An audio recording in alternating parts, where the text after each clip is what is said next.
Hello, good morning, students. Today we are going to start with a chapter 4 of GK. So let's start with a very good thought, that is, failures are part of life. If you don't fail, you don't learn. If you don't learn, you will never change. Okay, so be positive.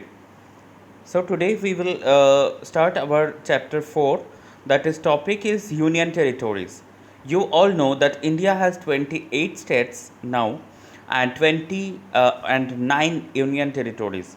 Previously it was 7 union territories in India, but now it is become 9 union territories because that Ladakh and Jammu Kashmir is added last year as union territories. Okay, and previously it was 29 states.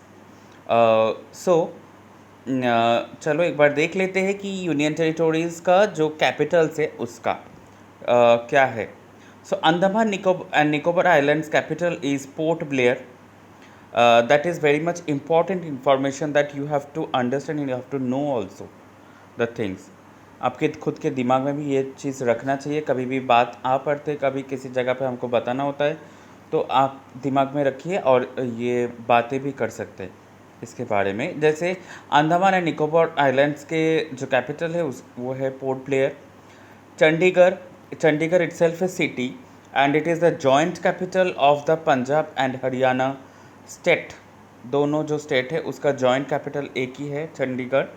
Chandigarh itself है union territory and Chandigarh का capital Chandigarh ही है, अलग सा कोई capital city नहीं है. Okay, next है Dadra and Nagar Haveli. Dadra and Nagar हवेली का कैपिटल है Silvassa. Then Daman and Diu. Daman and Diu capital is Daman and Lakshadweep का कैपिटल है कावराती. देन पुडुचेरी का capital Puducherry itself. Then Delhi का capital is New Delhi. Then Ladakh का capital it's come Leh. And then Jammu and Kashmir, उसका capital Jammu in summer season and Srinagar in winter season. Okay, now we will see in our India's map, that is this is Lakshadweep here.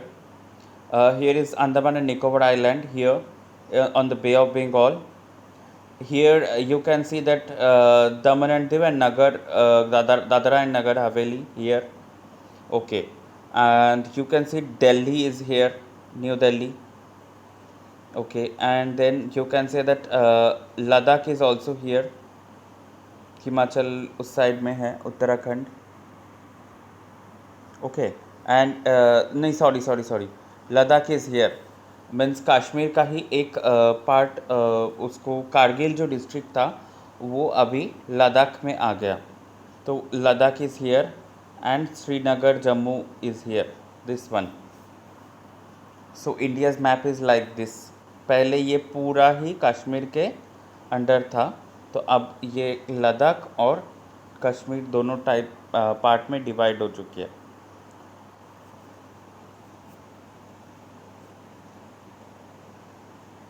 Okay, and Puducherry is here this one. Okay, चलो, and Chandigarh is in here, this Punjab Haryana's border, Chandigarh. Okay, so let's start with our first destination point is Andaman and Nicobar Island. The Andaman and Nicobar Island, it's a union territory of India comprising 572 islands, of which 37 are inhabited, are a group of islands at the juncture of the Bay of Bengal and the Andaman Sea. Means it is located on the in the Andaman Sea and the Bay of Bengal के बीच में. और यहाँ पर 572 islands है, वहाँ पे 37 जनजाति वहाँ पे रहते हैं. और उसके the total land area of the island is approximately 8,249 square kilometre. Okay, then the territory is divided into 3 districts Nicobar district with Car Nicobar as capital, South Andaman district and Port Blair as the capital, and North and Middle Andaman district with Mayabandar as capital. Okay, so as per our book, now we will tell that these are a group of islands at the juncture of the Bay of Bengal and Andaman Sea. वही मैंने यहाँ पे बताया first line. Then Cellular Jail and Mahatma Gandhi Marine National Park are more of their major tourist attractions. यहाँ का जो main tourist attraction है वो है Cellular Jail. Cellular Jail is a historical heritage place because वो एक jail है जहाँ पर मतलब उसको मतलब काला पानी के रूप में कहला जाता था, क्योंकि जब इंडिपेंडेंस के पहले की बात है, ये जो विप्लवी, जो रेवोल्यूशनरी जो इंसान थे, जो पैट्रियोट्स थे, जो देश के लिए लड़ते थे, स्वाधीनता संग्रामी जो थे, उनको यहाँ पे कैद करके बंद करके रखे थे ब्रिटिश लोग. और ये सेलुलर जेल एक स्टार के तरह, मतलब इतने सारे छोटे छोटे कोठरी वहाँ पे है, छोटे छोटे सेल्स है, तो वहाँ पे बंद करके रखा था. एक लाइट तक भी नहीं आता था, एक पंखा भी नहीं है, कुछ नहीं है वहाँ पे. और उसके पीछे बराबर ये समुंदर है, बे ऑफ बंगाल. तो वो मतलब हाँ, देखने में बड़ा सुंदर है, लेकिन वहाँ पे क्यों उन लोगों को रखा जाता था? क्योंकि वो फटक से आ नहीं पाएंगे, क्योंकि वहाँ से आने के लिए, अपने देश में आने के लिए उसको आइदर जहाज़ की ज़रूरत है या प्लेन की, और दोनों ही तब कंट्रोल करता था कौन? ब्रिटिश लोग. वो तो उनको लाएंगे नहीं, उनको जाके वहाँ पे छोड़ देते थे, और उनको बहुत उनके ऊपर बहुत अत्याचार किया जाता था, उनको बहुत सारे काम पे लगवाया जाता था. मतलब कभी घानी से तेल पीस के निकालना, ये सब बहुत मतलब हार्ड वर्क्स करवाया जाता था उनसे. ओके. और उनके ऊपर चाबुक होते हैं ना, जो शंकर फिश के तेल से बनते हैं, जो वो बहुत लगते भी है, सिनेमा में आप देखते ही होंगे, तो उससे पीटते थे उन लोगों को. और उनका जो दर्दनाक वो जो मतलब चीखना चिल्लाना, वो बहुत कठिन परिस्थिति रह चुके थे उस टाइम.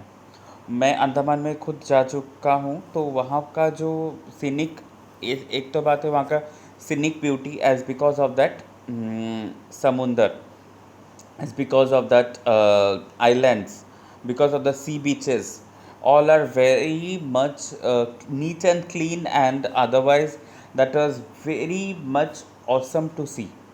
ओके. अब वहाँ पे कोरल रीफ्स है, कोरल आइलैंड्स है. ओके. तो वहाँ पे that is another one part of that. आपका जो वॉल्केनिक ये होते हैं, जो माउंटेन होते हैं, उसमें वहाँ पे है बैरन आइलैंड करके है. तो that was very much, the Andaman and Nicobar island is very much famous for these things also. So we will come. Next destination point is Chandigarh. Chandigarh is a city, district and union territory in India that serves as the capital of the two neighboring states of Punjab and Haryana that I told. Chandigarh is bordered by the state of Punjab to the north, the west and the south, and by the state of Haryana to the east. It is considered to be a part of the Chandigarh capital region or Greater Chandigarh, which includes Chandigarh and the city of Panchkula in Haryana and cities of Kharar, Kurali, Mohali, Jirakpur in Punjab. It is located 260 km north of New Delhi and 229 km southeast of Amritsar.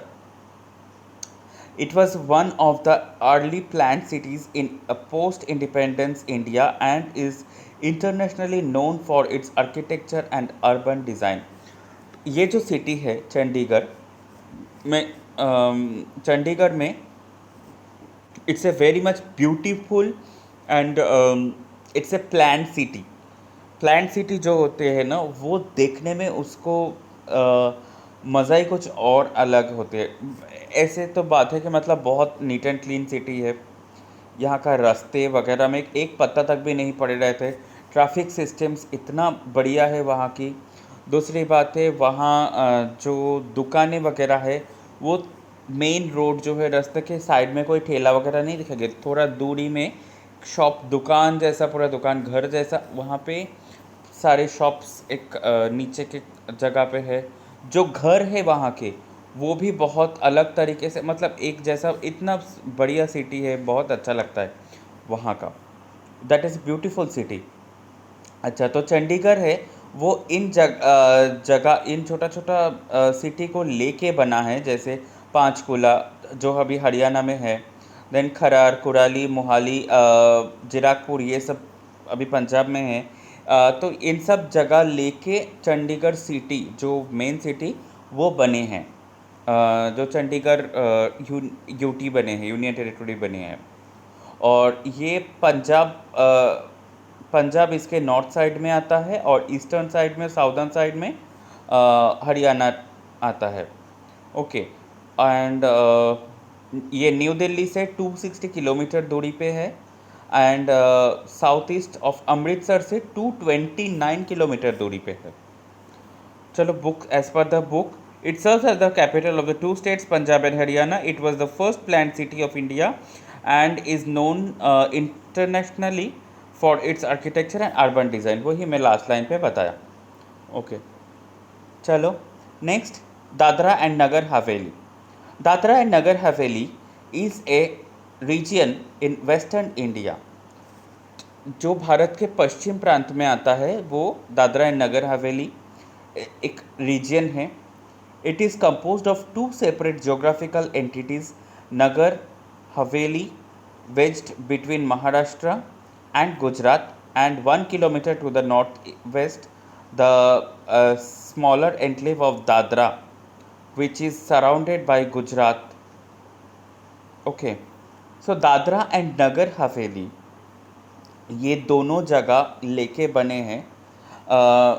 एक है नगर हवेली और दूसरा है Dadra. Okay, तो ये महाराष्ट्र और गुजरात के बीच में अवस्थित है। और Silvassa is the administrative headquarters of Dadra and Nagar Haveli. Silvassa यहाँ का एडमिनिस्ट्रेटिव हेडक्वार्टर है। Unlike the surroundings areas, Dadra and Nagar Haveli was ruled by the Portuguese from 1783 until the mid 20th century. तो 1783 से लेकर मिड 20th सेंचुरी तक भी वहाँ पे पोर्तुगीज़ लोग अपना राज चलाता था, रूल करते थे वहाँ पर। वहाँ पे देखने लायक बहुत सारे टूरिस्ट अट्रैक्शंस है। And it was nearly to the beach also, समुंदर भी मिलेगी वहाँ पे देखने को। और as per the book, it is a union territory in western India. There are two places included in that union territory. The first place is located between Maharashtra and Gujarat, whereas the second place is surrounded by Gujarat. Their shared capital is Silvassa. Okay, so इसका capital है Silvassa, Dadra and Nagar हवेली का। चलो, अभी next destination point क्या है हमारा, दमन and Diu. Daman and Diu is a union territory is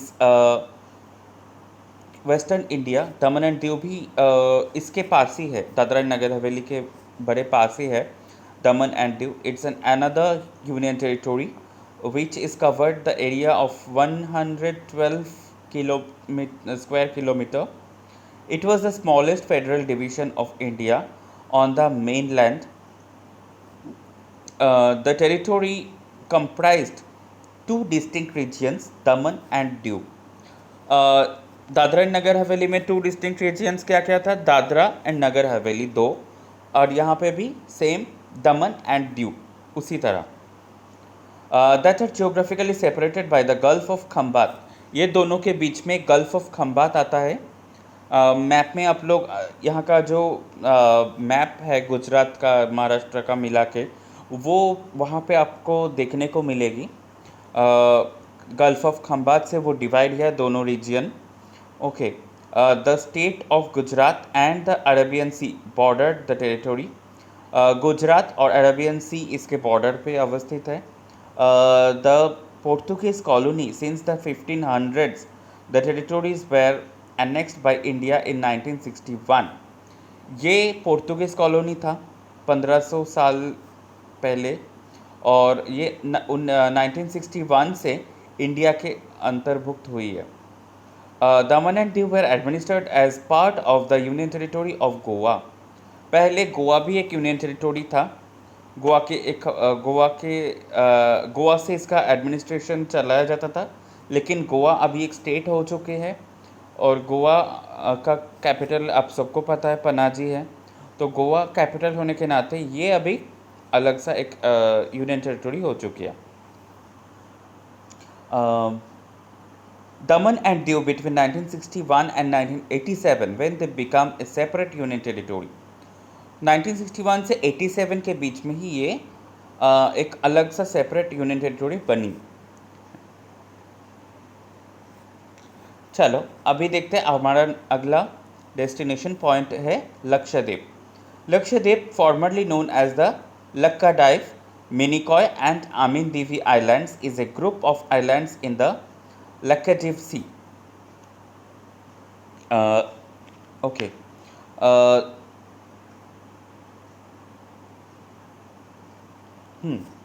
तो लक्षद्वीप जिसको पहले कहला जाता था लक्काडाइव, जो पोर्तुगीज़ लोग या फॉरेनर्स लोग जो थे उन लोग ऐसे लक्काडाइव बोलते थे. ये मिनिकॉय एंड आमिन दीवी ये दोनों आइलैंड्स मिला के एक ग्रुप बन के ये आइलैंड बनी है.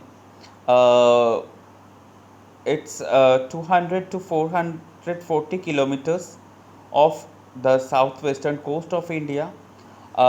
जो साउथ वेस्टर्न कोस्ट है, मतलब जैसे इंडिया के मैप में आप दिखोगे वहाँ पे साउथ वेस्टर्न कोस्ट क्या है, महाराष्ट्र है, केरला है, कर्नाटक है. जो वो कोस्टल लाइन है वहाँ से 200 टू 440 किलोमीटर दूरी पे वो समुंदर के बीच में ये एज ए आइलैंड ये अवस्थित है.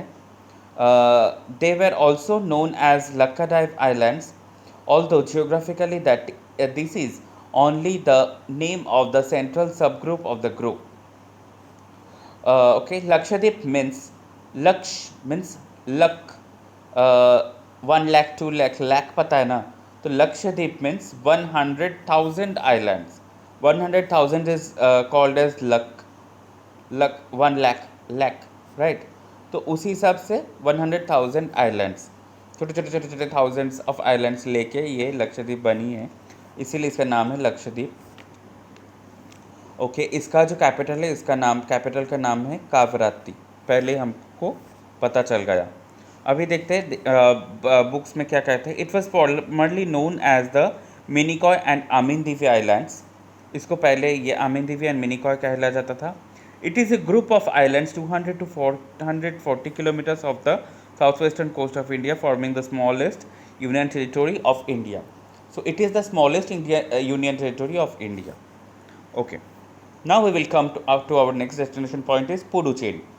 Puducherry, officially known as the Pondicherry city, is the capital and the most populous city of the Indian Union Territory of Puducherry. ये जो जगह है, ये जो सिटी है, it is situated in Tamil Nadu. Tamil Nadu के एकदम ईस्टर्न साइड में है, जो बे ऑफ बंगाल के एकदम किनारे पे अवस्थित है. और साथ में इसको पहले का नाम है पौंडीचेरी, अभी इसको पुडुचेरी नाम से जाना जाता है. जैसे बेंगलुरु का पहला नाम था बेंगलोर, अभी बेंगलुरु हो गया, वैसे पौंडीचेरी था, अभी पुडुचेरी हो गया. It's situated in Tamil Nadu district, Tamil Nadu state. It is a most populous city, सबसे अधिक यहाँ पे जनसंख्या है. The city is located in the Pondicherry district on the south east coast of India and is surrounded by the state of Tamil Nadu, with which it shares most of its culture and language. यहाँ का जो language, यहाँ का जो culture है वो बहुत देखने लायक है, बहुत सुंदर भी है. एज पर द बुक एक बार पढ़ते हैं क्या है. This union territory comprises of 4 small unconnected districts. In 1674 यहाँ पे 4 unconnected districts हैं. In 1674 it became a French colonial position. मतलब ये फ्रेंच का कॉलोनियल पोजीशन था 1674 साल में. It became okay in 1954 it was included in the territory of India. फिर उसके बाद 1954 1954 में it becomes a part of union territory of India. Okay, it was the residence of Shri Aurobindo whose ashram still operates from here. Rishi Arvind का नाम सब लोगों ने सुना है. He was a reformer of India and his ashram was there only that Pondicherry में. Okay, so now we will come to our next destination point is New Delhi. New Delhi is the capital of India that you all know and an administrative district of NCT Delhi. New Delhi is also the seat of all 3 branches of the government of India, that is executive, that Rashtrapati Bhavan, legislature, parliament house and judiciary, that Supreme Court of India. ये तीनों ही यहाँ पे अवस्थित है. जैसे कि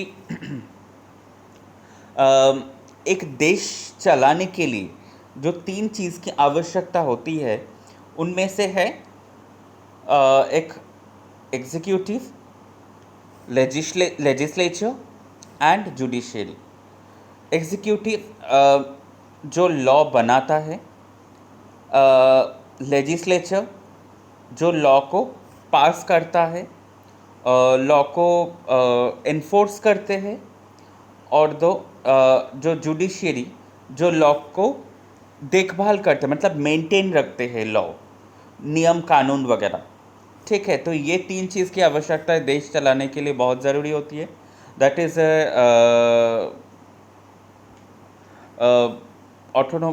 means authoritative body कहते हैं इसको, ये तीनों को, या फिर सेपरेशन ऑफ पावर्स भी कह सकते हैं.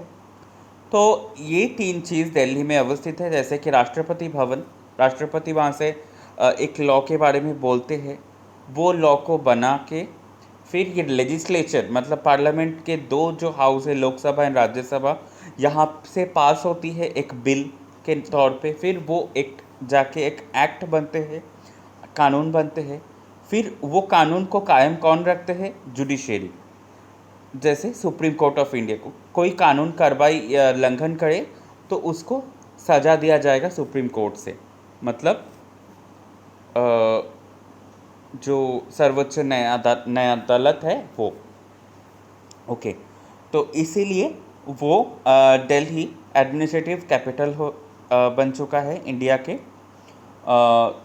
Although colloquially Delhi and New Delhi are used interchangeably to refer to the National Capital Territory of Delhi, that is NCT.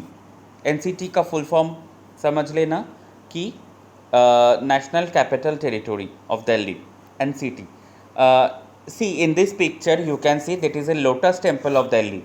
Lotus temple एक मतलब एक उपासना गृह जैसा, मतलब वहाँ पे बैठ के साधना वगैरह कर सकते. It is a very calm and quite place. और ये जो मंदिर बनाया गया है ये पूरा लोटस की तरह दिखने में, मतलब इसका अगर कोई टॉप व्यू आप नेट पे सर्च करने से मिल जाएगा. It's looking totally like a lotus flower, कि इंडिया के जो नेशनल फ्लावर है वो लोटस है, तो उसी हिसाब से it is lotus. Okay, so next, the national capital region is a much larger entity comprising the entire NCT along with adjoining districts in neighboring states. Okay, इनका neighboring states क्या क्या है? उत्तर प्रदेश और उधर उत्तराखंड. तो अब as per the book, it is one of the most populous cities in India. It has served as the capital of various kingdoms and empires. पहले के जो मुग़ल ज़माना था वो दिल्ली से अपना राज्य को शासन करता था, एडमिनिस्ट्रेशन करते थे। चलो अभी हम लद्दाख में जाते हैं। लद्दाख के बारे में देखते हैं क्या है जानकारी। Ladakh is a region administered by India as a union territory and constituting a part of the larger Kashmir region. पहले वो कश्मीर का एक हिस्सा कश्मीर का हिस्सा था, तो अभी वो अलग सा एक यूनियन टेरिटोरी बन चुका है, और कश्मीर भी एक अलग सा यूनियन टेरिटोरी बन चुका है। मैं पहले ही बता दिया जब मैप दिखाया वहाँ पे। Which has been the subject of dispute between India, Pakistan and China. ये इंडिया, पाकिस्तान और चाइना में के अंदर जो डिस्प्यूट चल रहे ये लद्दाख को लेके ही है। सिंस 1947 मतलब स्वतंत्रता के भारत जब स्वतंत्र हुए थे उसके बाद से ये चलते आ रहे। Okay, it is bordered by the Tibet autonomous region. Tibet autonomous region वो लद्दाख का जो पैंगोंग लेक है उसके पीछे उस तरफ ही है, Tibetan autonomous region to the east, and the Indian state of Himachal Pradesh is also is a border, and to the south मतलब इसके ईस्ट पार्ट में, साउथ पार्ट में Indian union territory of Jammu Kashmir अवस्थित है, and the Pakistan administered Gilgit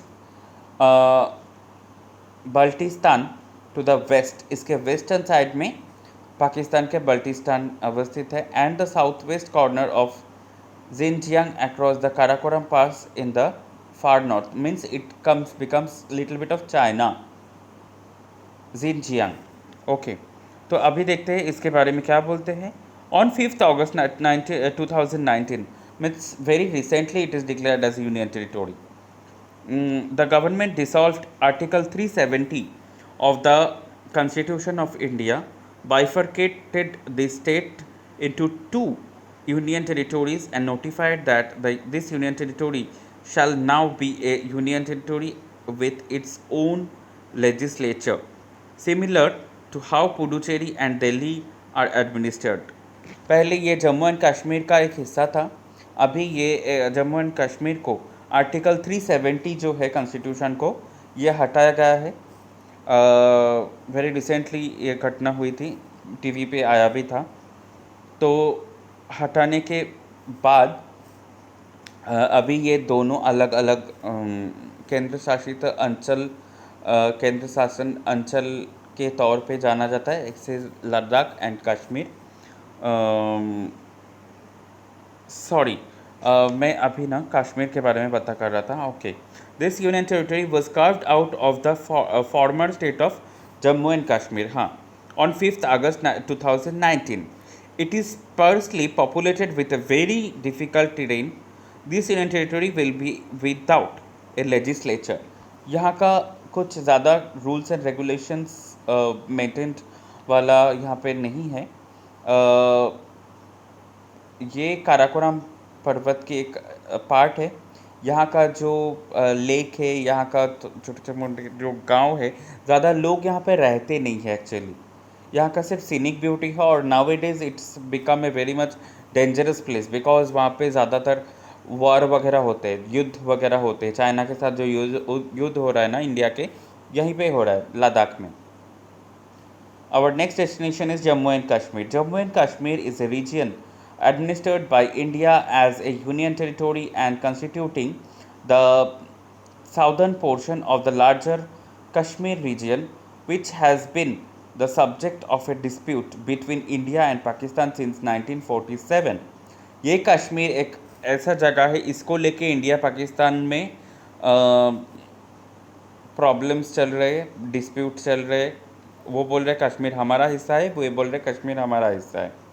तो ये 1947 मतलब India के स्वतंत्रता के बाद से ये चल ही रहे। And between India and China since 1962 के बाद से चाइना भी इसका हिस्सा, मतलब एक ये बोलते हैं कि ये हमारा पार्ट है, ज़बरदखल करने की कोशिश कर रहा है कश्मीर। बिकॉज कश्मीर का एक अलग सा रूप है, सीनिक ब्यूटी। कश्मीर एक ऐसा जगह है, सुंदर मनोरम पर्यावरण है यहाँ पे, इसीलिए कश्मीर को ना पैराडाइज ऑफ इंडिया भी कहते हैं। पैराडाइज मीन्स भूस्वर्ग, ठीक है। And between India and China, okay. Provisions for the formation of the union territory of Jammu and Kashmir were contained within the Jammu and Kashmir Reorganization Act 2019, which was passed by both houses of the Parliament of India in August 2019. Union territory form होने के बाद Jammu and Kashmir को लेके एक act पास हुआ जिसका नाम है Jammu and Kashmir Reorganisation Act 2019, जो कि ना पार्लियामेंट के दोनों हाउस में पास हो गया वो bill. The act reconstituted the erstwhile state of Jammu and Kashmir as two union territories, Jammu and Kashmir and Ladakh, with effect from 31st October 2019। मतलब पिछले साल से ये आया है।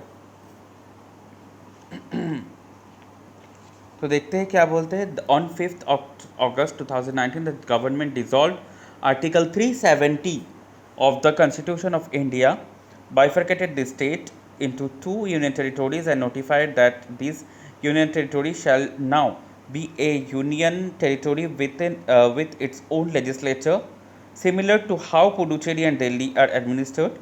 In the case of the union territory, it will be a self-administered government with a legislature. हाँ, तो पुडुचेरी और दिल्ली जैसे उसका एक अलग सा खुद का लेजिस्लेचर है, वैसे इनका भी मतलब लद्दाख और कश्मीर का भी अलग अलग खुद का लेजिस्लेचर होगी, जिसके तौर पे ये अपना जो टेरिटोरी है, अपना जो एरिया है वो उन्होंने शासन करेंगे, एडमिनिस्ट्रेशन करेंगे उसमें से। तो that means it is self administrative government.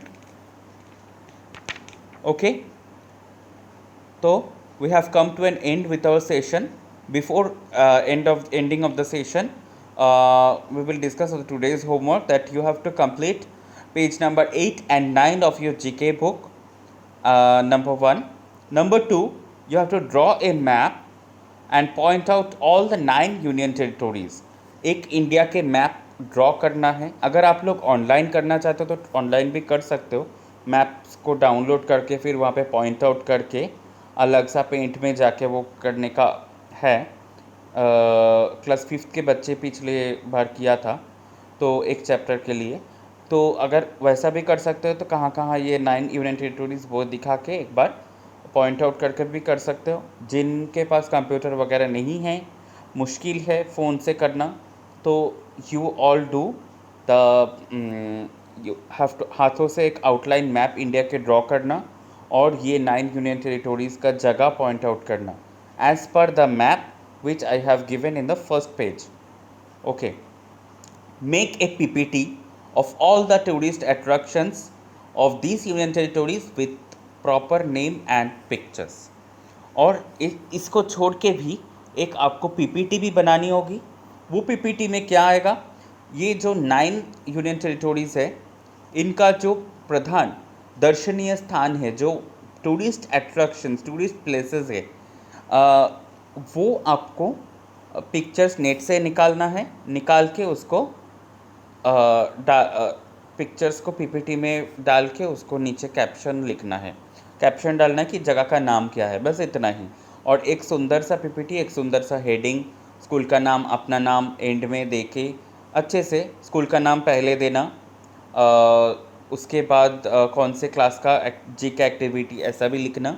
उसके बाद आपका यूनियन टेरिटोरी नेक्स्ट पेज में जाएगा, तो यूनियन टेरिटोरी न्यू दिल्ली, तो न्यू दिल्ली में जितना सारा आएगा तो उसके बाद वाला 3-4 पेज में आ जाएगा। एक पेज में भी 3-4 कर सकते हो एक साथ फ़ोटो छोटा छोटा करके, या फिर अलग अलग फ़ोटो, तो बहुत सारे स्लाइड्स बनेगा। उसके बाद नेक्स्ट स्लाइड में जाके आपको नेक्स्ट यूनियन टेरिटरी का नाम लिखना है। यूनियन टेरिटरी नेम शायद पुडुचेरी या अंडमान। फिर अंडमान का उसके नेक्स्ट स्लाइड में जाके अंडमान का सारे पिक्चर्स वगैरह, जैसे पोर्ट ब्लेयर है, हैवलॉक आइलैंड है, ये वो है, नील आइलैंड है, बैरन आइलैंड है, ये सब फ़ोटोज़ निकाल के फिर आप वहाँ पे डाल सकते हो। नीचे नीचे लेवलिंग करना, छोटा छोटा नाम लिखना, ऐसे करते लास्ट में एंड में जब ख़त्म हो जाएगा लास्ट पेज में जाके आपको लास्ट स्लाइड में अपना खुद का नाम लिखना और क्लास लिखना, ठीक है। और मेरे ऑफिशियल ईमेल आईडी जो है जिससे आपको जीके का मार्क्स चला गया था, राइट, वो मेरा ऑफिशियल ईमेल आईडी है, उसमें आप लोग भेज देना ये होमवर्क करके, ठीक है। चलो, और ग्रुप जो है जीके वाला ग्रुप, उसमें एक बार लिख देना कि GK homework done. Okay, so thank you so much for today's session. So we will meet with our next session, chapter number 5 in our next class in next week. Thank you.